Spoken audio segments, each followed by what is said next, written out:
దేవునికి స్తోత్రం. ఆయన యొక్క ప్రేమ ద్వారా ఆకర్షింపబడి ఆయన సన్నిధికి వచ్చి మీ అందరికీ యేసుక్రీస్తు నామములో వందనాలు. యెహెజ్కేలు 24వ అధ్యాయము 14వ వచనం. యెహోవాయైన నేను మాట ఇచ్చి నెరవే మాట యెహోవానైన నేను మాట ఇచ్చి ఉన్నాను, అది జరుగును, నేనే నెరవేర్చెదను. నేను వెనుక తీయను, కనికరింపను, సంతాపపడను. నీ ప్రవర్తనను బట్టి నీ క్రియలను బట్టి నీకు శిక్ష విధింపబడును. ఇదే యెహోవా వాక్కు. ప్రేయర్ చేసుకుని వాక్యం చూసుకుందాం. ఇదిగో చెప్పేది అయ్యా, గట్టి ప్రకతో సైతం నువ్వు మాట్లాడించగలిగిన సమర్థవంతుడు. గాడిదకు వాక్కునిచ్చి ఉన్నావు, నేను ఏ పాటి వాడను, నన్ను జ్ఞాపకం చేసుకొని నీ యొక్క వాక్యంలోని నిగూఢమైన రహస్యము మేమందరము తెలుసుకుని ఉన్నట్లు వినగలిగిన ఆత్మ, గ్రహించే ఆత్మ, చెవులు, ప్రతిదీ నువ్వే అనుగ్రహించమని యేసుక్రీస్తు నామమున ప్రార్థన చేయుచున్నాను తండ్రి, ఆమేన్. యెహెజ్కేలు ప్రవక్త 24వ అధ్యాయము 14వ వచనంలో దేవుడు యొక్క మాట, ఆ ప్రవక్తతో దేవుడు ప్రత్యక్షమయ్యి దేవుడు స్వయంగా మాట్లాడుతున్న మాట ఇది. ఈ ఒక వచనంలో చాలా స్పెషల్ అండి. చూడండి, ఒక వ్యక్తి గురించి మాట్లాడతలా, సాక్షాత్తు దేవుడు తన గురించి తను మాట్లాడుతున్నాడు. ఓకేనండి, దేవుడు సాక్షాత్తు తన గురించి మాట్లాడుతున్నాడు. యెహోవానైన నేను చూడండి, దేవుడు తన గురించి తను చెప్పుకుంటున్నాడు. ఒక వ్యక్తి ఇప్పుడు నా బోర్డర్ అన్నాడు, నేను వచ్చి అయ్యా నీ మంచో అన్న మాట నమ్ము అంటే మీరు నమ్ముతారా? నేను అలాంటి వాడిని ఇలాంటి వాడిని అని చెప్పి ఎంతగానో గొప్పలు పొందుకుంటానేమో, మీరు నమ్ముతారా? సందర్భానుసారంగా నా యొక్క మాట మారిపోతుంది. ఇచ్చిన మాట జవదాటి పడతాను, అబద్ధాలు మాట్లాడతాను, నిలబెట్టుకోకుండా ఉంటాను. ఇవన్నీ ఒక మనిషి యొక్క నైజం. కానీ ఇక్కడ దేవుడి యొక్క వాక్యము, ఆ దేవుడి యొక్క గుణ లక్షణాల గురించి ఎవరో రెండో వ్యక్తో, పరాయ వ్యక్తో, మూడో వ్యక్తో వచ్చి మాట్లాడతలా, సాక్షాత్తు దేవుడు తన గురించి తను మాట్లాడుకుంటున్నాడు. యెహోవానైన నేను మాట ఇచ్చి ఉన్నాను. చూడండి, ఆ వాక్యం మీరు జాగ్రత్తగా పరిశీలన చేయండి. ఇచ్చి ఉన్నాను. ఏమిచ్చాడు దేవుడు నీకు? మాట అంటే దేవుడు నోట్లో నుంచి ఒక వాక్యము లేకపోతే ఒక పదము, ఒక మాట బయటకు వచ్చింది అనుకోండి, తిరిగి దేవుడు అదే మాట వెనక తీసుకుంటాడా? అంటే దేవుడు ఒక వాగ్దానం చేసినట్లయితే ఆ వాగ్దానం, బాబు ఈ వాగ్దానం జరగట్లా, నా మాటని వెనక తీసుకుంటున్నాలే, నా వాగ్దానం ఇది జరగట్లా, కాంప్రమైజ్ అయిపోదాంలే అని చెప్పటానికి ఆయన ఏమన్నా నీ బోటాడు నా బోటాడుగా ఉన్న మనిషా? కాదు, సృష్టికర్త. ఆయన యొక్క వాక్కు, ఆయన యొక్క మాట ఎంత గొప్పదంటే, భూమి కలుగునుగాక అయిందా అవలేదా? ఆకాశం కలుగునుగాక అయిందా అవలేదా? సూర్య చంద్ర నక్షత్రములు కలుగునుగాక అయినయా అవలేదా? జలరాశులు కలుగునుగాక అయినయా అవలేదా? సృష్టి యావత్తు కలుగునుగాక అయినయా అవలేదా? పగటి ఏలటానికి సూర్యుడు, రాత్రి ఏలటానికి చంద్రుడు అగుగాక, పెద్ద జ్యోతులు అనగా నక్షత్రములు కలుగునుగాక అయినయా అవలేదా? ఆయన నోటి నుండి వచ్చిన మాటలో ఒక్కటంటే ఒక్కటి నెరవేర్పు జరగకుండా ఉన్నది ఈ యొక్క గ్రంథంలో ఉందా? మరి ఇవన్నీ సృష్టి యావత్తు దేవుడి యొక్క వాక్కు ద్వారా ఏర్పాటు చేయబడి ఉన్నవి, సిద్ధపరచబడి ఉన్నవి అని నువ్వు ఎంతగా నమ్ముతున్నావో, అటువలనే దేవుడి యొక్క వాక్యము, దేవుడి యొక్క నోటి మాట నీ జీవితంలో, నీ పక్షాన, నీ యందు చేసిన ఆ యొక్క వాగ్దానము ఇచ్చి ఉన్నాడు. అది నెరవేర్పు నిశ్చయముగా జరుగుతుంది. అది జరగట్లేదు, లేకపోతే ఇంకా ఆలస్యం అవుతుంది, ఇంకెంత కాలము జరగకుండా ఉంటది అని నీలో నువ్వు లేనిపోని అనుమానములు, ప్రశ్నలు, ఇది జరుగునా, ఇది నిజమా అన్నట్లు నీలో నువ్వే కృషించిపోయి నీకున్న ప్రశ్నలతో నీ జీవితాన్ని నువ్వే కొంగ తీసుకుంటూ ఉంటే, అది మనిషిరీత్యా నీకున్న భయము, అపవాది నీ హృదయంలో చొరబడి నీకున్న చిన్న భయాన్ని అతను ఆసరాగా తీసుకొని నిన్ను ఇంకా విశ్వాసంలో బలహీనపరుస్తూ ఉంటాడు. అబ్రహాం కూడా దేవుడు ద్వారా వాగ్దానం పొందుకుని ఉన్నాడు, నిశ్చయముగా నీ గర్భవాసాన కుమారుడు పుట్టాడు అని దేవుడు వాగ్దానం చేశాడు. చెప్పిన వెంటనే మరుసటి రోజు జరిగిపోయిందా? ఎన్ని సంవత్సరాల కాలం పట్టింది? 75 సంవత్సరాల ప్రాయంలో దేవుడి యొక్క వాగ్దానం పొందుకుంటే 100 సంవత్సరాల ప్రాయంలో ఆయన యొక్క వాగ్దానాన్ని స్వతంత్రించుకున్నాడు. అంటే 25 సంవత్సరాలు పట్టింది. అంటే నా ఉద్దేశం, నీ జీవితంలో కూడా దేవుడు ఇచ్చిన వాగ్దానాన్ని బట్టి 25 సంవత్సరాల పాటు ఎదురు చూడు అని కాదు నా యొక్క ఉద్దేశం. ఒక్కొక్క భక్తుడి జీవితంలో వారి యొక్క ఆత్మీయ పరిమాణము ప్రకారము దేవుడి యొక్క వాగ్దానం స్వతంత్రించుకోవటానికి కొంతమందికి 1 సంవత్సరం పట్టొచ్చు, కొంతమందికి 10 ఏళ్ళు పట్టొచ్చు, కొంతమందికి 25 ఏళ్ళు పట్టొచ్చు. ఓకే, నీ యొక్క విశ్వాస పరిమాణం ప్రకారమే ఉంటుంది. నువ్వు విశ్వాసంలో అక్షయమైన బీజముగా నాటపడి దేవుడి యందు నువ్వు నిటారుగా, అంటే పాపానికి లోబడకుండా స్ట్రైట్ గా నిలబడి ఉన్నట్లయితే, నిలిచి ఉన్నట్లయితే, అప్పుడు నువ్వు చక్కగా దేవుడి యొక్క వాగ్దానములు ప్రతిదీ కూడా స్వతంత్రించుకోగలవు. అలాగే ఇక్కడ వాక్యం మీరు జాగ్రత్తగా చూడండి. ఈ వాక్యం అంతకుముందు నేను చూసుంటా, లేకపోతే చదువుంటా, కానీ ఈ రోజు చదువుతున్నప్పుడు ఈ యొక్క వాక్యం చూడండి. మాట మాట పక్కన ఏం రాస్తుంది? మాట ఇచ్చి ఉన్నాను. ఎవరైనా ఒక వ్యక్తికి ఒక వస్తువు ఇస్తాడేమో. చూడండి, ఒక కుటుంబంలో ఎవరన్నా ఉద్యోగం చేసేవాళ్ళు, వ్యాపారస్తులు ఉంటారు. వాళ్ళందరూ వాళ్ళ పిల్లలకి, తల్లిదండ్రులకి, లేకపోతే భార్య భర్త ఇలా తోడబుట్టిన వాళ్ళందరికీ ఏమి ఇస్తారు? ఏదో సంతోషం కలిగితే గిఫ్ట్స్ ఇస్తారు, బహుమానాలు ఇస్తారు, వస్తువులు ఇస్తారు, ఏదన్నా ఆభరణములు, బట్టలు ఏదైనా ఇస్తారు. ఫ్రీయే కదా, అంటే ఉచితమేగా నోటి మాట. తీసుకొచ్చి గిఫ్ట్ బదులు అంటే పరికరములు, వస్తువులు ఏది ఇవ్వకుండా ఈ మాట ఇలా ఇచ్చేసారు అనుకోండి, ఎదుట ఆ మాటను బట్టి హ్యాపీగా ఫీల్ అవుతారా? నీ పుట్టినరోజు ఉంది, మీ నాన్న పెద్ద కోటీశ్వరుడు, నీకు ఇవ్వాల్సినవి నువ్వు ఏమనుకుంటావు? ఈరోజు బర్త్డే, మా నాన్న నాకు గ్రాండ్గా పార్టీ ఇస్తాడు, లేకపోతే పలానా కార్ ఇస్తాడు, పలానా ఇల్లు ఇస్తాడు అని నువ్వు అనుకుంటావు. కానీ అలా ఏమకుండా హ్యాపీ బర్త్డే, నీకు నెక్స్ట్ ఇయర్ ఈ టైంకి ఇల్లు ఇస్తాను అని అన్నాడు అనుకోండి, నువ్వు నమ్ముతావా, నమ్మవా, లేకపోతే హ్యాపీగా ఫీల్ అవుతావా, దుఃఖపడతావా? చెప్పండి.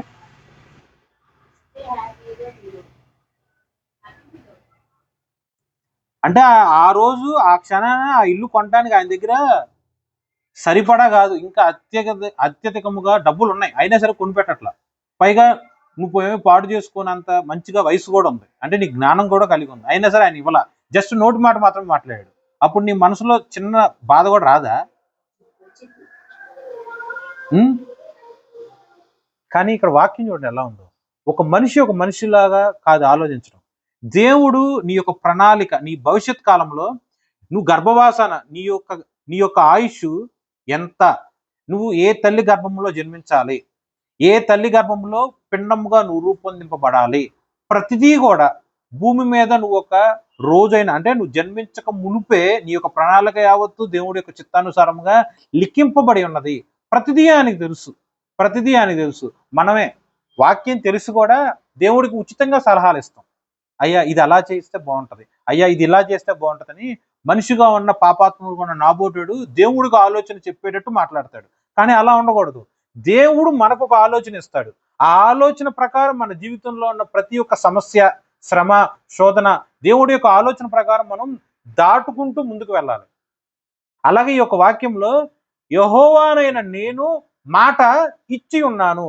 అదొక వస్తువు కాదు, అదొక పరికరములు కాదు, అది ఎంతో విలువైంది. ఆ మాటను బట్టి నీ యొక్క విశ్వాసము స్థిరపరచబడి ఉండాలి. ఆ మాటను బట్టి నీ యొక్క నిరీక్షణ ఎప్పటికీ కూడా సిగ్గుపరచబడకుండా ఉండాలి. ఆ మాటను బట్టి రేపనే రోజు దేవుడు నాకు నిత్య జీవం ఇస్తాడు, రేపనే రోజు దేవుడు ఆయన నిర్ణయించిన కాలం నందు దేవుడు నాకు నిశ్చయముగా అనుగ్రహిస్తాడు. అలా ఎదురు చూస్తేనే నీ యొక్క విశ్వాసములో ఉన్న పరిమాణము నీకు తెలుస్తుంది, వృద్ధి నీకు తెలుస్తుంది. ఓకే, మళ్ళీ చూసుకోండి, జాగ్రత్తగా ఆలోచించండి. అబ్రహాముకు చెప్పిన వెంటనే దేవుడు ఎందుకు చేయలేదు?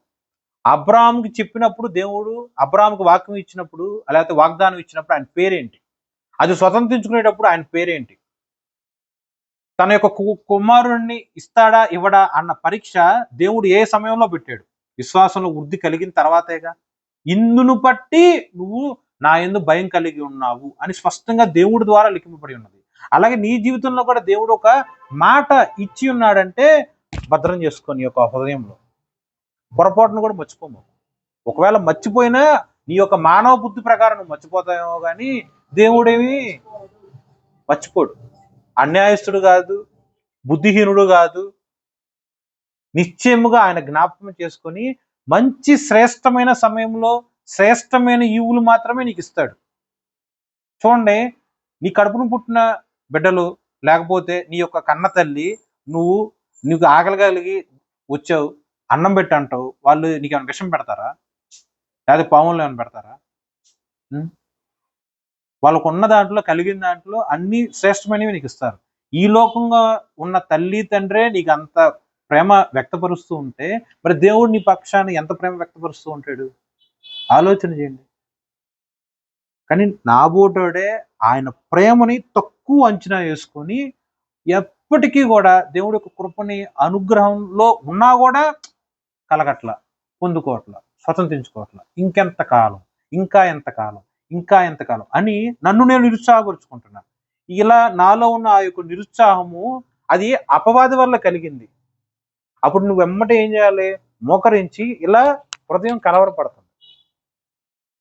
డిలే అంటే ఆలస్యం అవుతుందని నా హృదయము అదే ఆలోచన మీద ఉంది అని చెప్పి దేవుడి సన్నిధిలో ప్రార్థన చేసి ఆ యొక్క కలవరాన్ని దేవుడి యొక్క సన్నిధిలో నువ్వు అర్పిస్తే అప్పుడు దేవుడు నిన్ను బలపరుస్తాడు. అలా కాకుండా కూర్చొని దీర్ఘ ఆలోచనలు పెట్టుకొని అలా ఎందుకు కావాలా, ఎలా ఎందుకు కావాలా అని ఆలోచించు కూర్చుంటే ఇక దేవుడి మీద ఎప్పుడు ఉంటుంది ఆలోచన నీకు? ఇలా ఎప్పుడన్నా వెళ్ళారా ఎవరన్నా ఆలోచనల మీద? నేనైతే చాలాసార్లు వెళ్ళాను. అలా వెళ్ళకూడదు. అలా వెళ్ళావు అనుకో, అది నీ యొక్క మానవ బుద్ధి. అలా వెళ్ళకుండా వాక్యం మీద మాత్రమే ఉన్నావు అనుకో, యెహోవా యందు ఆనందిస్తూ ఉంటావు. యెహోవా యందు ఆనందిస్తూ ఉంటావు. చూడండి, ఎంత సంపాదించినా ఏది చేసినా చివరికి ఆ పూట కూటి కోసమేగా. కానీ దేవుడిచ్చే ఆహారము ఎప్పుడు కూడా నీకు ఆకలి కలుగు చేయదు. దేవుడిచ్చే ఆ యొక్క దాహము లేదా దప్పిక తీర్చడం అనేది నువ్వు చచ్చే వరకు కూడా నీకు మళ్ళీ తిరిగి దాహం వేయదు. అంత శ్రేష్టంగా ఉంటది ఆత్మీయ ఆహారము. అంత శ్రేష్టంగా ఉంటది పరిశుద్ధాత్మ అను దేవుడి యొక్క అభిషేకము. అది నువ్వు స్వతంత్రించుకోవాలంటే ఆత్మలో ఆనందించు. ఏది బెస్ట్ అది దేవుడు ఇస్తాడు. ఏది అనవసరం అవి దేవుడు తీసేస్తూ ఉంటాడు. నీకు తెలియకుండా దేవుడు అన్ని తీసేస్తూ ఉన్నప్పుడు నువ్వు వాటి గురించి అంతగా ఆత్మీయ పరిమాణం లేకుండా దిగాలుగా నిరుత్సాహంగా మాత్రం దేవుడికి సన్నిధులు ఎప్పుడు ఉండకూడదు. దేవుడి యొక్క సన్నిధి అంటే నా ఉద్దేశం చర్చిలో కాదండి, 24 గంటల్లో దేవుడి యొక్క సన్నిధి. ఓకే, అలాగే కంటిన్యూ చూడండి. యెహోవానైన నేను మాట ఇచ్చి ఉన్నాను. ఇచ్చేశాడు, మాట ఇచ్చి ఉన్నాను. దేవునికి ఏమి ఇచ్చాడు? మాట ఇచ్చి ఉన్నాడు. దేవునికి ఏమి ఇచ్చి ఉన్నాడు? ఆయన వాగ్దానం నీకు ఇచ్చి ఉన్నాడు. ఆయన యొక్క నోటి మాట ద్వారా ఏమేమి నిర్మితం అయినాయో నీకు తెలియదా? ఆయన యొక్క నోటి మాట ద్వారా ఎన్ని ప్రవచనాలు నెరవేర్చబడ్డాయో ఈ యొక్క గ్రంథంలో నీకు తెలియదా? ఆయన యొక్క నోటి మాట ఒక్కసారి బయలుకు వెళ్తే తిరిగి ఆయన వెనక్కి తీసుకోడు అన్న విషయం నీకు తెలియదా? ఎందుకు కుంగిపోతున్నావు? ఎందుకు నిరుత్సాహపడుతున్నావు? అది జరుగును, అది జరుగును అని ఎవరిచ్చారండి మాట? దేవుడే చెప్తున్నాడు, నీతో సూటిగా చెప్తున్నాడు. ఎక్కడన్నా దొంగ తిరుగుడు ఉందా దీంట్లో? యెహోవానైన నేను మాట ఇచ్చి ఉన్నాను, యెహోవా అయిన నేను ఆ మాట జరుగును, నేనే నెరవేర్చును, నేను వెనుకక తీయను, కనికరింపను, పశ్చాత్తాపపడను, సంతాపపడను. ఎంత చక్కగా ఉంది వాక్యం. ఈ వాక్యం మీరు అర్థం చేసుకోనండి. నేనే నెరవేర్చుదను అంటే అర్థం ఏంటి? నేనే నెరవేర్చుదను అంటే వాగ్దానము పొందుకున్న వాళ్ళు అది నెరవేర్చుతారా? వాగ్దానం చేసిన వారు నెరవేర్చాలా? అబ్రహాము కుమారుడిని పొందుకోవాలి. ఓకే, ఆ వాగ్దానం పొందుకున్నాడేమో అబ్రహాం గారు, కానీ వాగ్దానం చేసిన వాళ్ళు ఎవరు? దేవుడు. మరి ఆ వాగ్దానం నెరవేర్చింది ఎవరు? అబ్రహామా దేవుడా? దేవుడు. సో ఆయన నిర్ణయించిన కాలంలో దేవుడే అది నెరవేరుస్తాడు. నేనే, చూడండి, నేను నెరవేర్చేదను కాదండి. ఆ పదం ఎంత ఇంపార్టెంట్ చూడండి. నేనే నెరవేర్చేదను అంటే ఆయన తప్ప వేరేవాడు నెరవేర్చగలడా? ఆలోచించు. ఆ పని నేనే చేస్తాను అంటే అర్థం ఏంటి? రెండో వ్యక్తి చేస్తాడన్నా చేయడన్నా? యేసుద్దు అక్కడ ఏం రాసింది? నేనే నెరవేర్చేదను అంటే అర్థం ఏంటి? దేవుడే నెరవేరుస్తాడు. రెండో వ్యక్తి ఎవడన్నా నెరవేర్చగలడా? ఎవరి వల్ల సాధ్యం అవుతుందా? పోనీ మనం అంటే సొంతంగా ఏమైనా నెరవేర్చుకోగలమా? మన జీవితం మన చేతుల్లో ఉందా? ఇలా అట్టి పెట్టుకొని ఎలా కావాలంటే అలా చేసుకుంటానికి. చూడండి వాక్యం ఎంత జాగ్రత్తగా చూడండి. ఈ యొక్క వచనం మొత్తంలో కూడా నేను అనే పదం ఎన్నిసార్లు రాస్తుంది, కానీ నేనే అనే పదం ఎన్నిసార్లు రాస్తుంది? నేనే నెరవేర్చదను. దేవుని నోటి నుండి వచ్చిన మాట, దేవుని నోటి నుండి వచ్చిన ఆ యొక్క వాగ్దానము నేనే, దేవుడే నెరవేరుస్తాడు. నీకు ఏ వాగ్దానం అయితే దేవుడు ఇచ్చాడో ఆ వాగ్దానం నెరవేర్చే బాధ్యత ఎవరు? దేవుడిదే. దేవుడే నెరవేరుస్తాడు. దేవుడిచ్చిన మాట ఎప్పుడు కూడా వెనుక తీయడు. ఇచ్చిన మాట దెవదాచడు, ఇచ్చిన మాట వెనకకి తీయడు. కనికరింపను అంటే అర్థం ఏంటి? కనికరింపను అంటే అర్థం ఏంటి? ఆయన ఒక మాట ఇచ్చేశాడు, ఆ మాట జరగాలి. ఆ మాట జరగడానికి కొన్ని అనుకోని వ్యతిరేకమైన పరిస్థితులు వస్తున్నాయి. అప్పుడు మనం కాంప్రమైజ్ అయిపోయి ఇది చేస్తే నష్టమేమో, ఇది చేస్తే కష్టమేమో అని చెప్పి దేవుడు కనికరం కొద్దీ ఆ వాగ్దానం జరిగించకుండా ఉంటాడా? అర్థం చేసుకో. అర్థం అవ్వట్లేదు మీకు?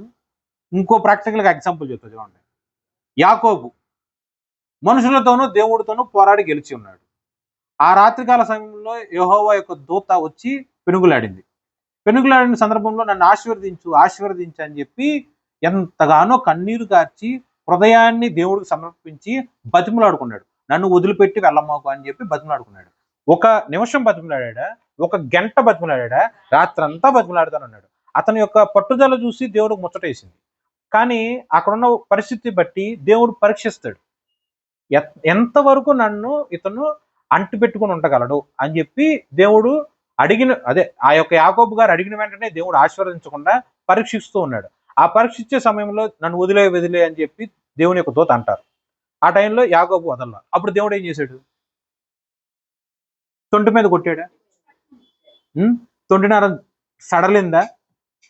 అది మొదలుకొని ఆయన ఆయుష్ ఎండ్ అయ్యే సమయం వరకు, అంటే 10 సంఖ్యలో సంవత్సరాలు అయ్యే వరకు కూడా ఆయన 2 కాళ్ళు సవ్యంగా నడిచాడా? కుంటుకుంటూ నడిచాడా? కుంటుకుంటూ నడిచాడు.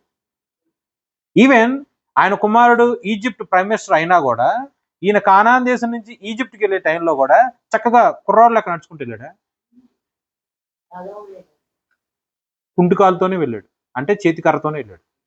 ఓకే, ఇదంతా మీకు జ్ఞాపకమే కదా. ఇక్కడ మీరు ఆలోచించండి. ఇక్కడ దేవుడి యొక్క వాగ్దానం నెరవేర్చే ఆ యొక్క సమయంలో నేను గనక అతను తొంటిన్నర మీద కొడితే అతని యొక్క భవిష్యత్తు, అతని యొక్క ఆయుష్ భూమి మీద అంతమయ్యే వరకు కూడా యాకోబు కుంటుకుంటూ నడవాలగా, అవిటివాడుగా ఉండాలగా, వాడిని కనికరించి అతన్ని కొట్టంలే, అతని యొక్క తొడ గూటి నేను విరగొట్టంలే అని దేవుడు ఏమన్నా కనికరించి వదిలేశాడా? దేవుడు నీ యొక్క దేహాన్ని కాదు లక్ష్య పెట్టేది, నీ యొక్క ఆత్మీయ స్థితిని లెక్క పెడతాడు.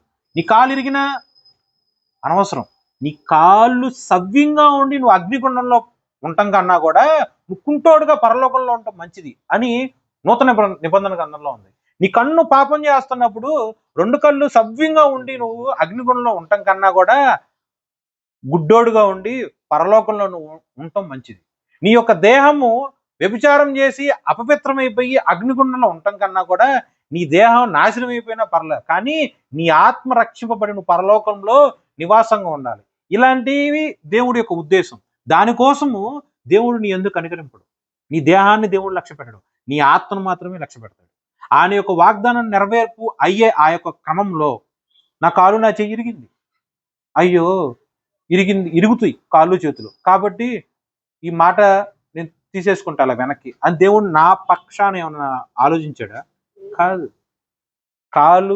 కుడి కాలు ఇరిగిన, కుడి చెయ్యి ఇరిగిన దేవుడు యొక్క చిత్తం మాత్రమే నెరవేర్చబడాలని చెప్పి నా పట్ల దేవుడు నాకు చేసిన వాగ్దానము నెరవేర్పు అయ్యే వరకు కూడా నా యొక్క దేహమునందు కనికరింపకుండా నా ఆత్మ యందు మాత్రమే దేవుడు లక్ష్యము కలిగి ఆత్మలో ఒక మెట్టు పైకి దేవుడు నన్ను ఎక్కించాడు తప్ప సవ్యముగా 2 కాళ్ళ నుండి, సవ్యంగా 2 చేతుల నుండి ఆత్మలో దిగజారే స్థితిలోకి దేవుడు నన్ను తీసుకురాల.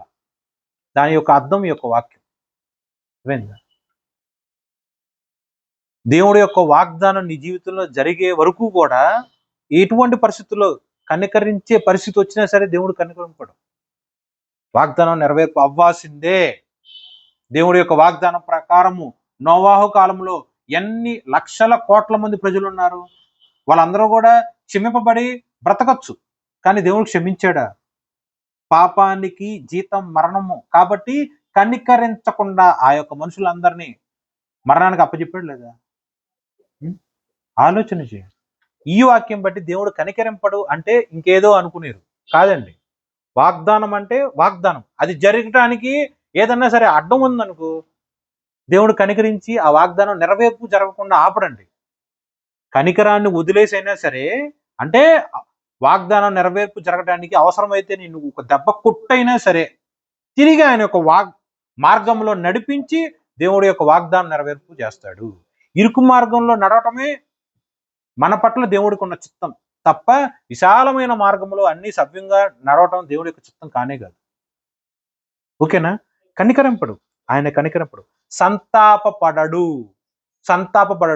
ఎందుకు చేశానరా ఈ ఒక్క మాట, వీడికి చేయకుండా ఉంటే బాగుండు అని ఒక మనిషి పట్ల ఆలోచిస్తాడు.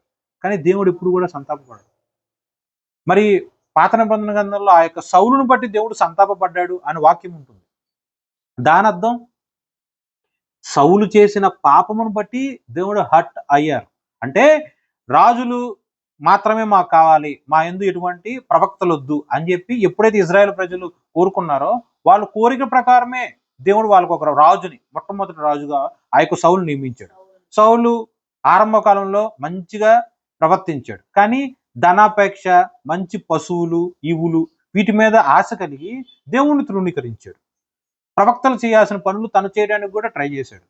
అతని యొక్క పాపమును బట్టి దేవుడు దుఃఖపడ్డాడు తప్ప నేను ఎందుకు సౌలును నియమించాను కాదు. సో వాక్యంలో ఉన్న అర్థం మనం వెతకాలి, లేకపోతే అర్థం చేసుకోవాలంటే ఆ వాక్యం ఎవరు రాశారో వాళ్ళ దగ్గరికే వెళ్ళాలి. ఓకే, అర్థమైందండి? సో ఈ యొక్క వాక్యంలో ప్రతిదీ కూడా ఈ యొక్క వచనంలో ఉన్న మూలమైన అర్థం ఏంటంటే ఒక్క నోటి మాట గురించే మాట్లాడుతున్నారు. ఆ నోటి మాట ఎన్ని రకాలుగా దేవుడు మనకి చెప్తున్నాడు చూడండి. దేవుడి యొక్క మాట ఫస్ట్ ఆఫ్ ఆల్ నీకు ఇచ్చి ఉన్నాడు. ఓకే, అది నిశ్చయముగా జరుగును, అది రెండోది. మూడవది, దేవుడే ఆ మాటను నెరవేరుస్తాడు. నాలుగవది, దేవుడు ఆ మాట ఎప్పుడు కూడా వెనుక తీయడు. దేవుడు ఆ యొక్క మాట జరిగే వరకు కూడా ఎక్కడా కూడా కనికరింపడు. దేవుడు ఆ మాట జరిగే వరకు కూడా ఎందుకు ఈ మాట ఇచ్చానురా స్వామి అని చెప్పి ఆయన సంతాపపడడు. చూడండి, ఒకే ఒక్క మాట అనగా దేవుడి యొక్క వాగ్దానం గురించి 6 విధముగా దేవుడు మనతో మాట్లాడాడు. అర్థమైందా మీకు? అర్థమైందా? చూడండి, యెహోవానైన నేను మాట ఇచ్చి ఉన్నాను, మాట జరుగును, ఆ మాట దేవుడే నెరవేర్చును. దేవుడి యొక్క మాట ఎప్పుడు కూడా వెనుక తీయడు. దేవుడి యొక్క మాట నెరవేర్పు అగు వరకు దేవుడు పాపమును బట్టి కనికరింపడు, పాపమును బట్టి సంతాపబడును. నీ ప్రవర్తన బట్టి, నీ క్రియలను బట్టి నీకు శిక్ష విధింపబడును. ఇదే యెహోవా వాక్కు. ఈ యొక్క 24వ అధ్యాయము మనం మొదటి నుంచి చూసినట్లయితే దాంట్లో ఒక కొండ ఉండటం కానీ, ఆ కొండలో పలానా ఎముకలు, మాంసము మంచిగా నీళ్లు పెట్టి అనేక విధమైన విస్తారమైన కట్టెలు పెట్టి కాగబెట్టడం, మాంసం మంచిగా ఉడకటం, ఇవన్నీ కూడా ఒక సింబాలికల్ గా దేవుడు మాట్లాడతాడు. యాక్చువల్గా దానికి అర్థం ఏంటంటే ఇజ్రాయెల్ ప్రజలు కామ తురారం. చూడండి 13వ వచనం, 24వ అధ్యాయము 13వ వచనం. నీకు కలిగిన అపవిత్రత నీ కామ తురతమే. చూడండి, కామం కామం కామం కామం అంటే మీకు తెలుసుగా కామం అంటే ఏంటో. ఆ కామం అనే ఒక పాపం, ఆ కామము అనే ఒక మనిషి యొక్క అపవిత్రమైన లక్షణమును బట్టి దేవుడు ఆ యొక్క ఇజ్రాయెల్ ప్రజల పట్ల ఎంతగానో కోపం రగులుకుంది. అలా కోపం రగులుకున్నప్పుడు చాలా సంవత్సరాల పాటు దేవుడు చూశాడు, అయినా ఇల్లు మాట ఎంటలా. అప్పుడు యెహెజ్కేలు ప్రవక్తకి చెప్తాడు, ఈ సంవత్సరం నోట్ చేసుకో, ఈ మంత్ నోట్ చేసుకో, ఈ డేట్ నోట్ చేసుకో, ఈ యొక్క ఇజ్రాయెల్ ప్రజలందరినీ కూడా నేను బబులోన్ దేశం నుంచి ఒక మహారాజుని పంపించి వాళ్ళ చేతికి వీళ్ళని అప్పచెప్తా.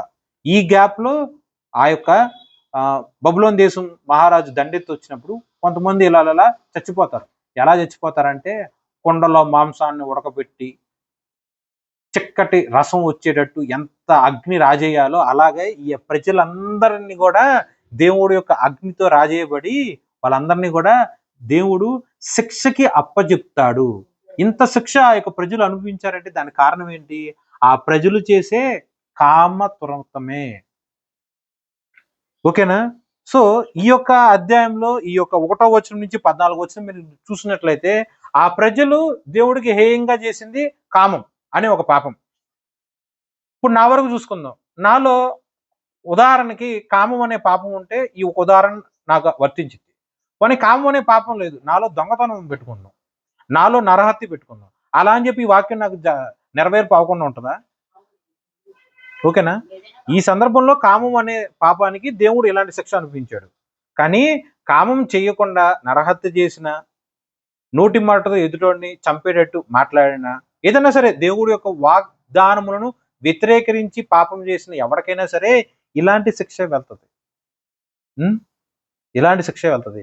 సో అల్టిమేట్ గా నీ ప్రవర్తనే ఎలాంటిది? నీ ప్రవర్తన బట్టే, నీ క్రియలను బట్టే నీకు శిక్ష విధింపబడును. ఓకే, నీ ప్రవర్తన అంటే ఏంటి? నువ్వు ఎక్కడెక్కడికి వెళ్తున్నావు? దేవుడికి లెక్క చెప్పాలి. నువ్వేమేం చూస్తున్నావు? దేవుడికి లెక్క చెప్పాలి. నువ్వేమేమి మాట్లాడుతున్నావు? దేవుడికి లెక్క చెప్పాలి. నువ్వేమేమి ఆలోచిస్తున్నావు? దేవుడికి లెక్క చెప్పాలి. హృదయంలో ఎటువంటి ప్లాన్స్ ఎగ్జిక్యూట్ చేయాలని నువ్వు అనుకుంటున్నావు? దేవుడికి లెక్క చెప్పాలి. ఇది జరిగితే బాగుండు, ఇది జరగకపోతే బాగుండు, వాళ్ళు అలా అయిపోతే బాగుండు, ఇలాంటి నీచమైన ఆలోచనలు కలిగి ఉండటం దేవుడికి లెక్క చెప్పాలి. ఇలాంటి దాన్ని బట్టి దేవుడు ఏం మాట్లాడుతున్నాడు? నీ ప్రవర్తన బట్టే, ఎవడో చేసిన దాన్ని బట్టి, అంటే నీ తల్లి నీ తండ్రి చేసే పాపాలు బట్టి దేవుడు నీకేం శిక్ష విధించడు. ఎందుకంటే నువ్వు ఎప్పుడైతే బాప్తిసం తీసుకొని దేవునిలోనికి వచ్చావో అప్పుడు నువ్వు దేవుడి యొక్క బిడ్డవి. కాబట్టే నీ ప్రవర్తన బట్టి నీ పాపాలే నిన్ను శిక్షగా అప్పచెప్తాయి. నీ పాపమే నువ్వు ఎక్కడ దాక్కున్నా సరే నువ్వు దొరికేటట్టు చేస్తుంది. నీ ప్రవర్తనే ఆధారం. సో నీ ప్రవర్తన యావత్తు, నీ బుద్ధి యావత్తు దేవుడి దగ్గర అప్పచెప్పాలి.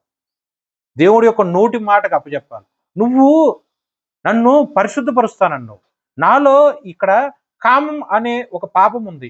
ఆ పాపం నాలో నుంచి తీసేయడానికి నీ యొక్క వాక్యము నా హృదయంలో అక్షయమైన బీజం వేసి నన్ను పరిశుద్ధపరుస్తానన్నావు. కాబట్టి నువ్వు నన్ను పరిశుద్ధపరచవా? ఈ కామం అనే పాపం నేను జయించలేకపోతున్నా, నన్ను పరిశుద్ధపరచవా అని ఆ యొక్క ఇజ్రాయెల్ ప్రజలు కానీ, లేకపోతే నేను కానీ, లేకపోతే మీరు కానీ దేవుడి యొక్క చెంత చేరి ప్రార్థన చేసినట్లయితే, మరి ఆ వాగ్దానం పట్టుకొని నువ్వు ప్రార్థన చేస్తున్నావు, కామం బట్టి నువ్వు ప్రార్థన చేయట్లా. వాగ్దానము అనగా దేవుడి యొక్క వాక్యము పరిశుద్ధత బట్టి నువ్వు ప్రార్థన చేస్తున్నావు. ఆ పాపాన్ని నువ్వు జయించాలి అని నువ్వు ఆశ కలిగి ప్రార్థన చేస్తున్నావు. అప్పుడు ఆ వాగ్దానము నీ హృదయంలో నెరవేర్పు అవ్వటం స్టార్ట్ అవుద్ది. ఓకే, ఇది కామం, ఇది దేవుడి యొక్క వాగ్దానం. ఈ వాగ్దానం బట్టి నువ్వు ప్రార్థన చేస్తున్నావు, కానీ నీలో కామం ఉంది. ఓకే, ఈ వాగ్దానం మీద మనం ఆధారపడి ప్రార్థన చేస్తున్నప్పుడు ఇది ఇంప్రూవ్ అవుతూ ఉంటది, అంటే ఇది వృద్ధి చెందుతూ ఉంటది. ఇది వృద్ధి చెందుతుందంటే దీని అర్థం ఏంటి? ఇది బలహీన పడుతున్నట్టేగా అర్థం చేసుకోండి మీరే. ఇది ఇంకా వృద్ధి చెందుతూ ఉంది, ఇది అధమ స్థితికి వెళ్ళిపోతుంది. సో నువ్వు ప్రార్థన దేన్ని ఆధారం చేసుకొని చెయ్యాలి? కామం ఆధారం చేసుకొని కాదు.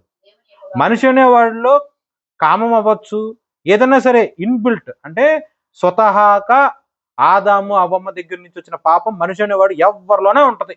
కాబట్టి దేవుడు నీ కోసమైనా సరే, నా కోసమైనా సరే, మనందరి కోసము ప్రాణాన్ని అర్పించాడు ఈ పాపం జయించడానికి. కానీ ఈ వాగ్దానం మనం అంటి పెట్టుకొని ప్రార్థన చేస్తే అప్పుడు మనలో ఉన్న పాపం చచ్చిపోద్ది. ఓకే, ఈ వాక్యం అంత ఇంపార్టెంట్. ఈ వాక్యం బేస్ చేసుకొని నీ లైఫ్ లేదనుకో, అప్పుడు వాక్యం డల్ అయిపోద్ది. కామం అవ్వచ్చు, అపవిత్రత అవ్వచ్చు, దొంగతనం అవ్వచ్చు, నరహత్య అవ్వచ్చు, నోటి మాట అవ్వచ్చు, దేని బట్టి అయినా సరే ఇలా ఇలా పిక్ స్టేజ్కి వెళ్ళిపోతాం. ఆ పాపం పండింది, చావుకు అప్పచెప్పబడతాం. ఓకే, సో మనిషి అనేవాడు ఆత్మీయ స్థితి ఎప్పుడూ కూడా బ్యాలెన్స్ ఉండకూడదు. ఇది పెరుగుతూ ఉంటే ఇది తగ్గుతూ ఉండాలి. రెండింటి మీద సమపాలుగా ఉంటా, అంటే ఈ లోకంలో నేను చేయాల్సిన కామము, దొంగతనము, నరహత్య, నోటి అన్నీ నేను చేసుకుంటా పోతా. ఆదివారాలు కూర్చొని ఇలా ప్రార్థన చేసుకుంటూ ఉంటా. 2 లెవెల్ చేస్తా, అంటే 2 పడవల మీద నేను కాలు పెడతానంటే ఏమవుద్దండి? అటు దీని మీద బ్యాలెన్స్ చేయలేం, దీని మీద బ్యాలెన్స్ చేయలేం, అటు ఇటు కాకుండా మధ్యలో ఉన్న అగ్నిగుండంలో పడతాం. ఉం? ఎప్పుడు కూడా నీ లైఫ్ ఆత్మీయ స్థితిలో ఉండాలంటే దానికి ఎవరో వచ్చి ఏదో చేయవసరంలా, ఒకటే ఒకటి కావాలి. అదేంటి? మాట. ఎవరి మాట? ఎవరి మాట? కాపురుల మాట కాదు, సంఘస్థుల మాట కాదు, తల్లిదండ్రుల మాట కాదు, లోకస్తుల మాట కాదు, స్నేహితుల మాట కాదు, కుటుంబకుల మాట కాదు. ఒకే ఒక్కడి మాట. ఆ మాట నిజం, ఆ మాట సత్యం, ఆ మాట దేవుడి యొక్క వాగ్దానం, ఆ మాట నిశ్చయముగా జరుగును, ఆ మాట ఎప్పుడు కూడా వెనుకకు తీయడు, ఆ మాట నెరవేర్పు అయ్యే వరకు కూడా కనికరింపడు, పశ్చాత్తాపపడడు, సంతాపపడడు. అది జరిగించువాడు కూడా యెహోవాయే. నీ పాపమే నిన్ను పట్టించి ఆ యొక్క వాగ్దానం జరగకుండా నీ మీద శిక్ష తీసుకొస్తూ ఉంది. అది నువ్వు గ్రహించి పాపానికి భయం కలిగి దేవుడి మీద భక్తి కలిగి పాపాన్ని సప్రెస్ చేసుకుంటూ ఉండాలి, వాక్యం మీద ఆధారపడుతూ ఉండాలి. ఇది కనుక తెలిస్తే విశ్వాసంలో మనం స్థిరచిత్తులుగా ఉంటాం. ఇంతవరకు అర్థమైందండి? దీనికి ఉదాహరణ మాట్లాడతాం. చూడండి, ఒక రైల్వే ట్రాక్ ఉంది.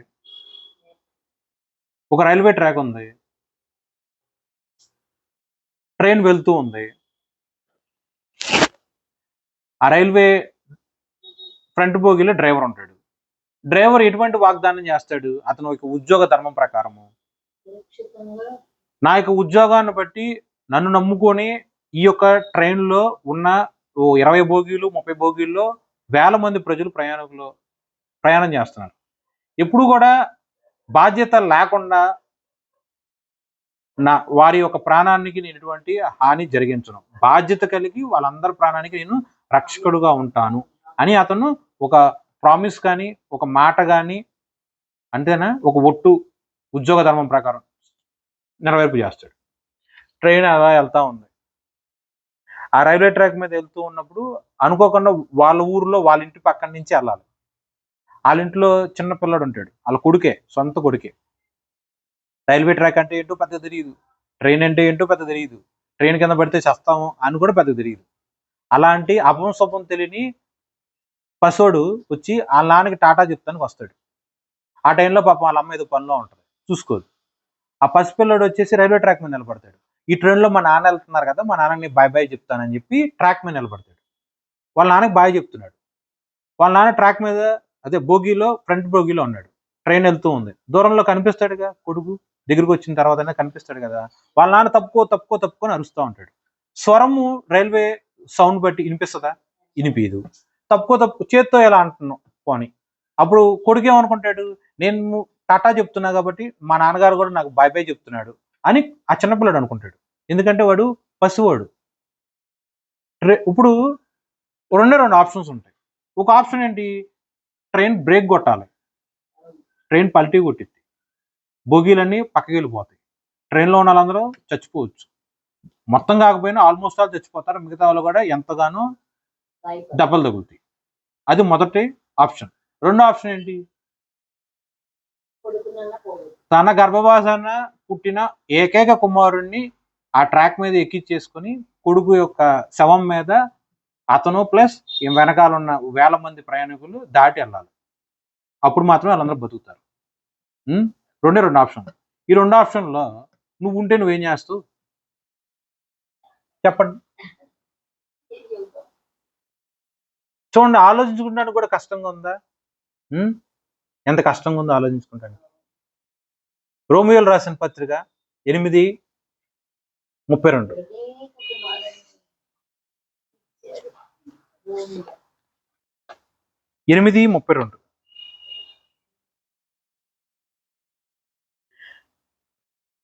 రోమియోలు రాసిన పత్రిక 8:32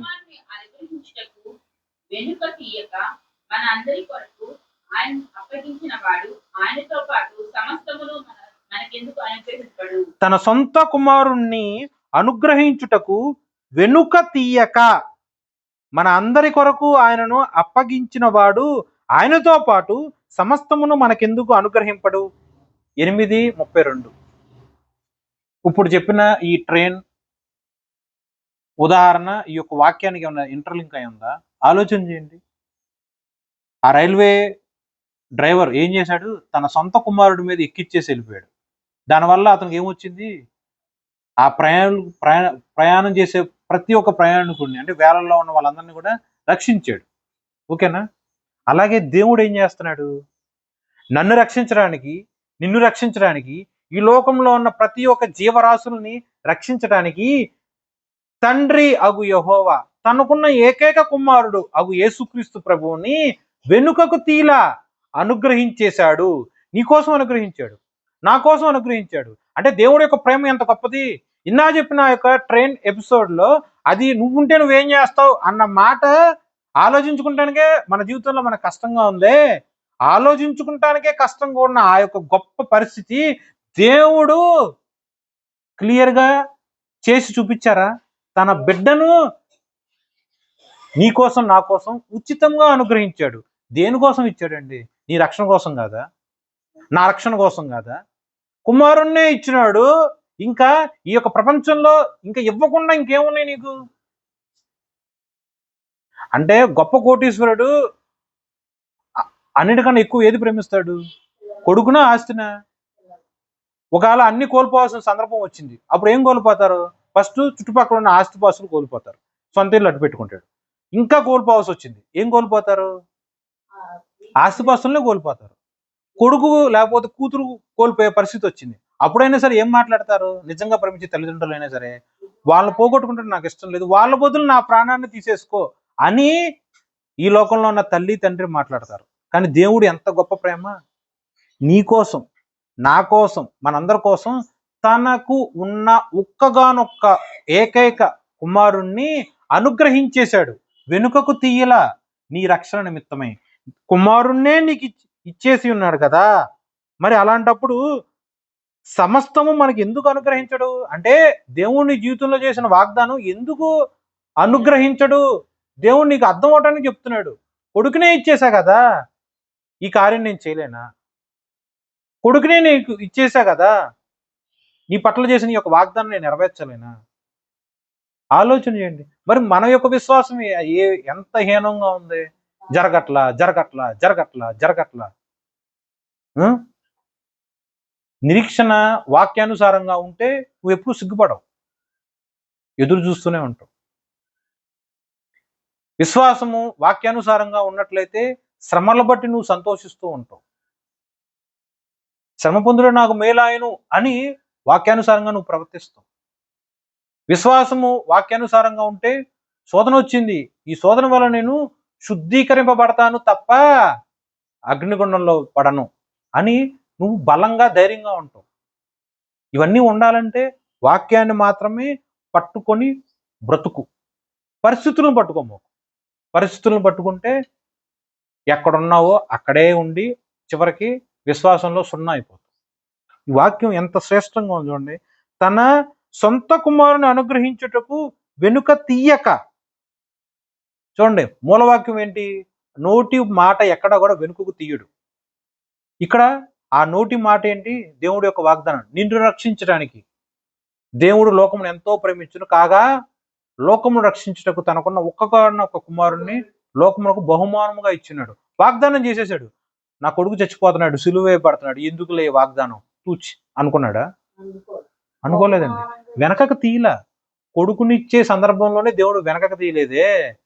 పెళ్లి చేయలేడా, ఇల్లు కట్టలేడా, చదువు చెప్పించలేడా, ఉద్యోగం ఇవ్వలేడా, తినటానికి ఉండటానికి ఏం చేయలేడా, నెమ్మది సంతోషం దేవుడు ఇవ్వలేడా? ఏం ఇవ్వలేడు. ఏమి చేతగానోడా, శక్తిహీనుడా? మీరు ఆలోచించుకోండి. మన ఆలోచన మార్చుకోవాలి. లోకానుసారంగా ఆలోచించమాకండి, ఆత్మీయానుసారంగా ఆలోచించుకొని ఏదైనా సరే నువ్వు కొదువులో ఉన్నావు, అప్పుడు నీకు ఏం జ్ఞాపకం రావాలి? దేవుడు నా కోసం తన కుమారుణ్ణి శిలువయాగంగా నాకు ఇచ్చేశాడు కదా, కొడుకునే ఇచ్చిన నా తండ్రిగా ఉన్న యెహోవా నాకు ఇంకేం తక్కువ చేస్తాడు? ఆయన చిత్తములో సమస్తము నాకు ఇస్తాడు అని ప్రార్థన చేయి. మెల్లగా మెల్లగా మెల్లగా బలం పొందుకుంటావు. రేపనే రోజు ఎన్ని బలమైన ఈదురు గాలులు వచ్చినా సరే ఆ యొక్క విశ్వాస బీజం త్రొట్టెల్లదు, స్థిరంగా ఉంటావు. ఓకే, ఇంతవరకు అర్థమైందండి? దీన్ని రోమియోలు 5:8 5:8.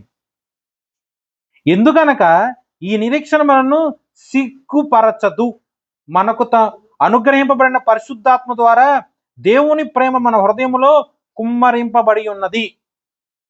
దేవుడు కుమారుని మనకు అనుగ్రహించాడు. దేని వల్ల అనుగ్రహించాడు? ప్రేమ వల్లేగా. లోకమును ఎంతగానో ప్రేమించును కాగా తన కుమారుణ్ణి లోకమునకు బహుమానంగా ఇచ్చి ఉన్నాడు. ఓకేనండి. ప్రేమ వల్లే దేవుడు ఇచ్చాడు. ఓకే, ఆ ప్రేమ వల్లనే మనమందరము కూడా ఎలా ఉంటామండి? సిగ్గుపడకుండా ఉంటాము, నిరీక్షణ కలిగి ఉంటాము. దేవుడు మనకి ఇచ్చిన ఆ యొక్క పరిశుద్ధాత్మ ద్వారా ఆ ప్రేమ మన హృదయంలో కుమ్మరింపబడి ఉన్నది. ఓకే, సో నువ్వు వెయిట్ చేస్తున్నావు, ఆ వెయిటింగ్ బట్టి ఎప్పుడు కూడా సిగ్గుపడకు. దేవుడు సిగ్గుపడేటట్టు అంటే నువ్వు సిగ్గుపడేటట్టు దేవుడు నీ యొక్క నిరీక్షణను ఉంచడు. దేవుడిలో ఎదురు చూస్తున్నావా? ఎవరూ ఊహించలేని, ఆఖరికి నువ్వే ఊహించలేని ఆశీర్వాదాలు దేవుడు నీకు ఇస్తాడు. ఓకేనా? దేవుడు యొక్క నిరీక్షణ అంత గొప్పగా ఉంటుంది. ఆ నిరీక్షణ కూడా ఎదురు చూస్తే వాక్యానుసారంగా ఎదురు చూస్తే ఊహా కందని ఆశీర్వాదములు, ఆలోచనల్లో తలంపుల్లో కూడా లేని గొప్ప దేవుడి యొక్క మర్మములు దేవుడు స్వయంగా నీకు ఇస్తాడు.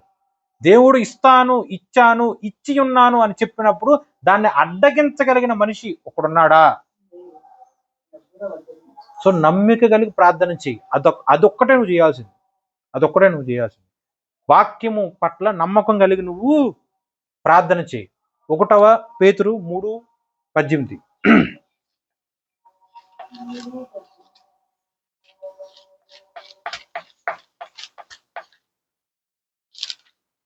ఏలైనగా మనలను దేవుని యొద్దకు తెచ్చుటకు అనీతిమంతుల కొరకు నీతిమంతుడైన క్రీస్తు శరీర విషయంలో శ్రమపడి ఆత్మ విషయంలో ప్రతిష్టపడి పాపముల విషయంలో ఒక్క మారే శ్రమపడెను. చాలండి. ఇందాక మనం మూలవాక్యం మాట్లాడుకున్నాంగా, యెహెజ్కేలు 24:14. దాంట్లో దేవుడు కనికరింపడు అన్న మాటకి అర్థం ఏంటి అన్నట్టు మీరు ఫస్ట్ చదవంగానే ఆశ్చర్యపోయారు కదా. దాంట్లో ఆ కనికరింపుడు అనే పదానికి ఇక్కడ కూడా అర్థం ఉంటుంది చూడండి. దీంట్లో ఈ యొక్క వాక్యంలో అంటే 1 పేతురు 3:18లో చూడండి, క్రీస్తు శరీర విషయంలో చంపబడ్డాడు కానీ ఆత్మ విషయంలో బ్రతికింపబడి ఉన్నాడు. అదేనా కనికరించాడు అనుకోండి, ఆ సందర్భంలో దేవుడు శిలువేగం అయ్యేవాడు కాదుగా. అమ్మో నా కొడుకు 39 కొరడా దెబ్బలు కొట్టించుకుంటున్నాడు, 3 సార్లు మేకులతో కొట్టించుకుంటున్నాడు, తలకు ముళ్ళ కిరీటం చేయాలి, ఎంతగానో అబ్బో రక్తం అంతా దారలైపోతుంది, నేను కనికరించి నాకు ఉన్న ఏకైక కుమారుడిని సిలువుకు అప్పచెప్పను అని దేవుడు మాట వెనక తీసుకున్నాడా? తీసుకోవాలా. కనికరించి ఆ యొక్క కార్యం జరగకుండా ఆపాడా? చూడండి, క్రీస్తు శరీర విషయంలో చనిపోయాడు కానీ ఆత్మ విషయంలో జీవించుచున్నాడు. కాబట్టి ఆ ఆత్మ ఈ దినం మనందరిలోనూ ఉంది. ఆ పరిశుద్ధాత్మ ఈ రోజు మనందరిలోనూ ఉంది. ఒకవేళ సిలువ యాగం జరగనట్లయితే మనం ఈ క్రీస్తు ఈ గ్రంథం నమ్మటం కూడా వృధా అని పౌలు గారు స్పష్టంగా రాసి ఉన్నారు కొరింథీయులకు రాసిన పత్రికలో. శరీర విషయంలో దేవుడు చంపబడి ఉన్నాడు కానీ ఆత్మ విషయంలో నిరంతరము జీవించుచున్నాడు. ఎన్ని తరాలైనా ఎన్ని యుగాలైనా విశ్వాసులుగా ఉన్న ప్రతి ఒక్కరిలో ఉన్న ఆ యొక్క క్రీస్తు ఆత్మ అనగా పరిశుద్ధ ఆత్మ నిరంతరము జీవించుచున్నది. విశ్వాసమునందు మనం అందరినీ కూడా వృద్ధి చేస్తూ ఉన్నది. అట్టి దేవుడి యొక్క వాగ్దానం బట్టి నువ్వు విశ్వాసం కలిగి ప్రార్థన చెయ్యి. కేవలం ప్రార్థన మాత్రమే చెయ్యి. ఆ వాగ్దానం నమ్ము, ప్రార్థన చెయ్యి. నువ్వు ప్రార్థన చేస్తే దేవుడి యొక్క స్వరం వింటావు. నువ్వు ప్రార్థన చేస్తే ఆ వాగ్దానం దేవుడే నీ జీవితంలో నెరవేరుస్తాడు. నువ్వు ప్రార్థన చేస్తే ఆ వాగ్దానం దేవుడు ఎప్పుడు కూడా వెనుకకు తీయడు. నిశ్చయముగా దేవుడు నిర్ణయించిన కాలమునందే ఆ వాగ్దానం స్వతంత్రించుకుంటావు. ఓకే, 2 పేతురు 1:3-4.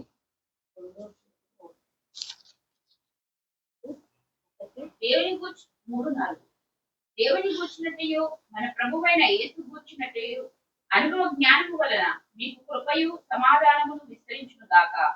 ఆ మహిమ గుణాతిశయాలను బట్టి ఆయన మనకు అమూల్యములను అత్యధికములైన వాగ్దానములను అనుగ్రహించి ఉన్నాడు. దురాశను అనుసరించడం వలన లోకమందున భ్రష్టత్వమును ఈ వాగ్దానముల మూలముగా మీరు తప్పించుకొని దేవ స్వభావం నందు పాలువారు ఉన్నట్టు వాటిని అనుగ్రహించారు. చాలండి. చూడండి, దేవుడి యొక్క వాక్యము, దేవుడి యొక్క వాగ్దానం ఎంత గొప్పదంటే, ప్రభు యొక్క గుణాతిశయములను నువ్వు అర్థం చేసుకుంటానికి దేవుడు నీకు అనుభవ జ్ఞానాన్ని ఇస్తాడు. ఆ గుణాతిశయములు ఎవరి గుణం? దేవుడి యొక్క గుణాతిశయములు. నీ గుణం ఏంటి? ఏదో చెప్తావు. నా గుణం ఏంటి? ఏదో చెప్తా. కానీ నా గుణం ఏంటంటే నాకన్నా ఎక్కువ నా తల్లిదండ్రులు చెప్తారు, కానీ అవి అబద్ధాలు అవుతాయి, ఏదో కొంచెం మాత్రమే నిజమవుతాయి. కానీ దేవుడి యొక్క గుణాతిశయములు ఎంత గొప్పగా ఉంటాయి. మనిషి యొక్క ఆలోచనలు సరితూగదు, మనిషి యొక్క జ్ఞానము ఏ మూలకే రాదు. అంత గొప్పవి, అంత శ్రేష్టమైనవి, అంత ఉన్నతమైనవి దేవుడి యొక్క గుణాతిశయములు. ఈ గుణాతిశయములను కూడా మనం వాగ్దాన రూపంగా స్వతంత్రించుకోవాలి. దేనికి స్వతంత్రించుకోవాలి? దేనికి స్వతంత్రించుకోవాలి? 4వ వచనం లాస్ట్ లో రాసి ఉంటుంది, దేవుని యొక్క స్వభావమునందు పాలు పంపులు పొందుకోవటానికి. ఓకే, దేవుడి యొక్క వాగ్దానం ఎందుకు స్వతంత్రించుకోవాలంటే, రేపనే రోజు పాపిగా ఉన్న నేను క్రీస్తు యొక్క స్వరూపంలోనికి మార్చబడటానికి. దేవుడి యొక్క వాగ్దానం నీ జీవితంలో ఎందుకు నెరవేర్చబడాలి? నేననేవాడిని ఇంకెప్పుడు కూడా పాపముగా ఉండకుండా క్రీస్తు యొక్క స్వరూపంలోనికి మార్చబడటానికి. అందుకే పౌలు గారు మాట్లాడతారు, నేను ప్రభువును పోలి నడుచుకున్నాను. ఓకే, సో వాగ్దానము, దేవుడి యొక్క మాట, వాటి మీద మాత్రమే నువ్వు గురి కలిగి బ్రతుకు. నువ్వు వాగ్దానం మీద గురి కలిగి బ్రతికావు అనుకో, ఆశీర్వాదాలు ఆటోమేటిక్గా వస్తాయి. ఈ వాగ్దానానికి ఈ ప్రతిఫలం వస్తుంది, ఈ మాటకి ఈ గిఫ్ట్ వస్తుంది అని కాదండి బైబిల్. అంటే ఈ పని చేస్తే నీకు ఈ జీతం ఇస్తా, ఈ పని చేస్తే ఈ పని చేయకపోతే ఆ జీతం నేను నీకు ఇవ్వను, అలా కాదు. ఇది వ్యాపారం కాదు. ఓకేనా? అర్థమైంది ఏం మాట్లాడుతున్నాను? బైబిల్ ఎప్పుడు కూడా వ్యాపారం కాదు. ఆశ చూపించి ఈ పని చేయించుకునేది కానే కాదు. ఓకే, ఏదో కోరికలను నెరవేర్చుకోవటానికి వాగ్దానం ప్రకారం నెరవేర్చడం, క్రియలతో ప్రవర్తించడం కాదు. హృదయానుసారముగా, అంటే హృదయాన్ని సమర్పించి నిండు మనసుతో దేవుడి యొక్క పని వెంట్రుకంత చేసినా సరే, దేవుడు ఏ హృదయంతో నువ్వు ఆ పని చేసావో అది చూస్తాడు దేవుడు. దాన్ని బట్టి దేవుడు నువ్వు ఊహించుకున్న దానికన్నా ఎక్కువ ఆశీర్వదిస్తాడు. అప్పుడు నువ్వు అనుకుంటావు, నేను చేసింది నూలి పొరుగు అంత చిన్న పనేగా, దానికేంటబ్బా దేవుడు నన్ను ఇంత గొప్పగా ఆశీర్వదించాడు అని నువ్వు అనుకుంటావు. అలాంటి అనుభవంలోకి నువ్వు వెళ్ళాలి. ఓకేనా? అర్థమైందా? ఇలాంటివి నేను వెళ్ళా, మనం చేసినవి చాలా చిన్న చిన్నవి, కానీ దేవుడిచ్చే ఆశీర్వాదాలు ఎన్నో గొప్పగా ఉంటాయి. నాకు తెలుగు చదవటమే రాదు, బైబిల్ ఎలా చదువుతున్నాను అంటే నేను తెలుగునే, కానీ నాకున్న చదువు జ్ఞానం ప్రకారం నేను తెలుగు గుడింతాలు, ఒత్తులు పలులు మాట్లాడను. మా యొక్క రక్త సంబంధికులు అందరూ కూడా వీడు మాట్లాడటానికే పనికిరాడు, వీడు మాట్లాడితే ఆస్పద నవ్వులాటగా ఉంటుంది, వీడేంటి అని చాలా మంది ఎన్నోసార్లు అన్నారు. వాక్యం ఎలా చదువుతున్నావు? నాకు ఆశ్చర్యం వేస్తుంది. అది ఎవడో చెప్తే వింటాం కాదుగా, దేవుడు నా నోటిని ఆయన బోరగా వాడుకొని నాకు చేసిన మేలే నాకు ఆశ్చర్యంగా ఉంది. అలాగే నువ్వేం చేసినా మనస్ఫూర్తిగా దేవుడికి చెయ్యి. వ్యాపారంలాగా చేసావు అనుకో, ఇచ్చిపుచ్చుకున్నట్టు చేసావు అనుకో, అది నీ ప్రవర్తన. ఆ ప్రవర్తన తగినట్టే ప్రతిఫలం ఉంటుంది. కానీ హోల్ హార్టెడ్గా చెయ్యి. చిన్నదే చిన్నదే, 1 కోటి రూపాయలు ఇచ్చినా దేవుడు దృష్టి పెట్టల, కానీ 2 నాణాలు ఆ ముసలావిడ ఇచ్చింది. 2 నాణాలు గొప్పదా, 1 కోటి రూపాయలు గొప్పదా? కానీ ఏ హృదయంతో ఇచ్చిందే దేవుడు లక్ష్య పెడతాడు. ఏమి ఇచ్చాము అని దేవుడు చూడడం, ఏ హృదయంతో ఇచ్చావో దేవుడు చూస్తాడు. ఓకేనా? సో ఈ యొక్క వాక్యం మొత్తంలో కూడా ఒకే ఒకటి, ఆ యొక్క హెస్కేల్ 24:14, యెహోవానైన నేనే మాట ఇచ్చి ఉన్నాను, నేనే నెరవేర్చెదను, నేను వెనుకకు తీయను, నేను కనికరింపను, నేను సంతాపపడను. దేవుడు ఈ వాక్యం మన హృదయాల్లో ఫలించి ఆశీర్వదించును గాక. ఆమేన్.